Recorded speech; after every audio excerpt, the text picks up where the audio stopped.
So guys, before we get started, don't forget we do have that amazing discount code thanks to Tier 0 Games going on right now. And all you have to do is put in ZWGames5 to get 5% discount on your total order at tier0games.com. The links will be in the description below, so check those out for massive discounts on all your Hidden Summoner needs as well as all your other Yu-Gi-Oh needs. But let's get on with the profile. What's up YouTube, Darren Heavens F4Games, bringing you my personal 5 best Link monsters. Now, I've tried to look at this as generic as I possibly can, but also as relevant to the game as they are right now and have been since their release. So, within reason, there is one card in this list that was kind of just too powerful not to put in the list, and I'll explain so when we get there, and you'll understand why there's a little bit of it. It's in the middle park.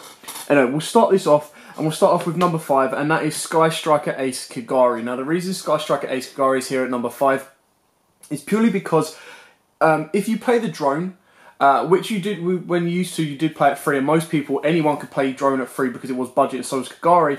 The fact that you would go drone, Kagari, bring back the drone, play the drone again, would give you an instant Link 2 without using your normal summon. If you were to use a normal summon and any more additional special summons, you would then gain more. Now, the reason I kind of see this as generic is, technically, with drone, it can be played in any deck. Now, it's less relevant now, which is why it's not higher up the list. The other kind of cards I was looking at was stuff like Electromite, but Electromite is pendulum specific. Other stuff you could look at on the broadcast is Decode, stuff like that, but I don't feel it's kind of pushed the elements as far as it could go. Isolde is definitely another one that could be in here, but again, it's more specific to a warrior-based deck. These are cards that can be played in any deck out there right now, and all you need to do for this one is play like one drone, which is what you've got, and you could then play a drone and a Sky Striker engine. So this is the borderline. This is the one that just got in, where others just missed out. Stuff like Link Karibo could be more generic, but again, it requires the level 1. And then you've got Tri-Gate, I think is too specific. It could alternatively be any of the Nightmares. Now, the other reason I didn't put the Nightmares in this list is because it's very hard to choose which you feel is best. I mean, Unicorn is incredibly powerful, but so is Phoenix. So you've got to be very careful juggling between the two. They are kind of the two top Nightmares. If we still had Goblin, of course, Goblin would be there. Now on to number 4. Number 4 is one of my personal favourites, and that is Borreload Dragon. This card is incredibly powerful. The fact that it's got an effect that reduces the opponent's attack and then they can't chain to it.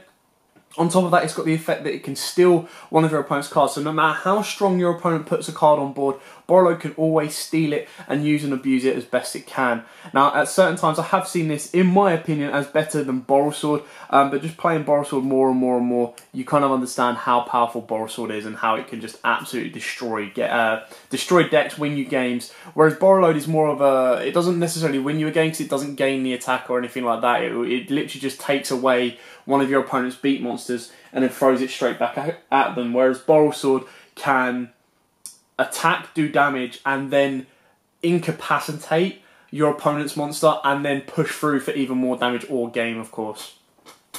Number 3. Now, this is the card that is questionable in the list, and that is Summon Sorceress. The reason this is questionable in the list is us here in the European TCG have not got Summon Sorceress yet.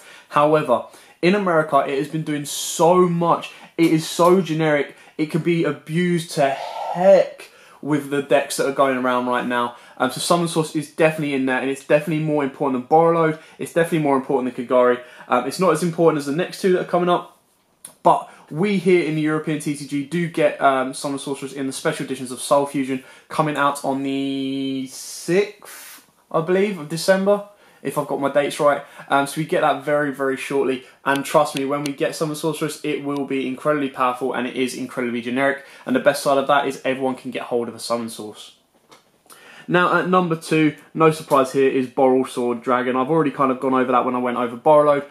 The OTK capabilities, the shift into defense. The only downside in regards to its zones is the one that it gives your opponent if you put it into the extra monster zone. If it goes anywhere else, then, you know, happy days, you've done even more so. The fact that it doesn't have to be your opponent's monster that gets shifted into defense, so you can attack with any of your big monsters, shift that into defense, and then it gains half the attack, half the current attack of what it attacks, and then reduces it, so it'll always beat through for a 3k, like, absolute sweet knock. And then if you get to do that twice, the second attack would then be more than what you've got. It would be the 40... it'd be whatever you've taken half of, and then you're attacking with that directly. So you've got 3 attacks on board, pretty much, with a bow or a sword, and then at least one other of your monsters. If not, you've got 2 attacks from the one monster. And then, of course, number 1, the one that may or may not escape the ban list, and may or may not be errated, and that is Firewall Dragon. Now, as much of a pain in the butt Firewall Dragon is, you should have all seen this coming. Number 1 being Firewall Dragon. It is abusable, it is degenerate, it is stupid. The bounce back effect is incredibly powerful on its own, but luckily they did put that it can only be used once while that card is face up on the field. However, what they did not put was that it can only be used once while this card is face up on the field of its bounce and summon effect, or its summon effect, should I say. So when this card points to leaves the field, you get to special summon 1 from your hand. Anyone else see the issue with that? It is stupidly busted, stupidly worded. Now, there's a lot of us out there that are going, including myself, this won't get banned because it is a protagonist monster. What they'll do, in my personal opinion, is they will ban the stuff like Cannon Soldier, Armageddon Knight, anything that kind of helps provoke the Firewall effect. But, in my opinion, all they need to do is don't ban Firewall, it's fine, keep Firewall banned. Just errata it. And it's very, very easy to errata that, because all you need to do is you need to find a set that we're getting soon, maybe before the ban list, maybe just after the ban list, where you can add an additional promo in, or you put it in the OTS pack, which comes out in December, I believe. I think it's the 14th of December we get the new OTS pack as well. Put it as an ultimate, put it as a super, put it as a common, I don't mind.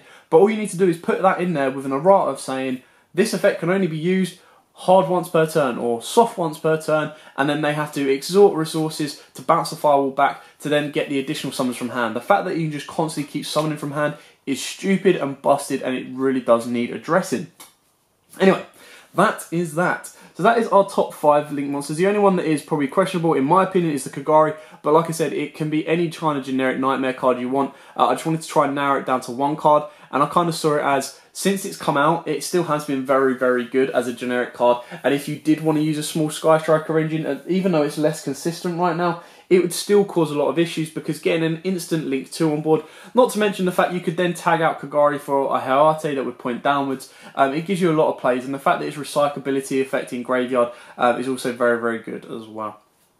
Anyway, that is it for the 5 of the best Link monsters in my opinion. Thanks for watching, don't forget to like, comment, subscribe, share. Until next time guys, as always, happy dueling. Also YouTube, thanks for watching that video. I hope you liked it. If you did, hit that like button. And of course, don't forget to hit that big red subscribe button in the bottom left hand corner and the notification bell so you don't miss out on anything. We've got more deck profiles, duels, pack openings, and many more Yu-Gi-Oh videos coming up for you all year round. So don't forget to stay tuned for all of that. Thanks, and as always guys, happy dueling.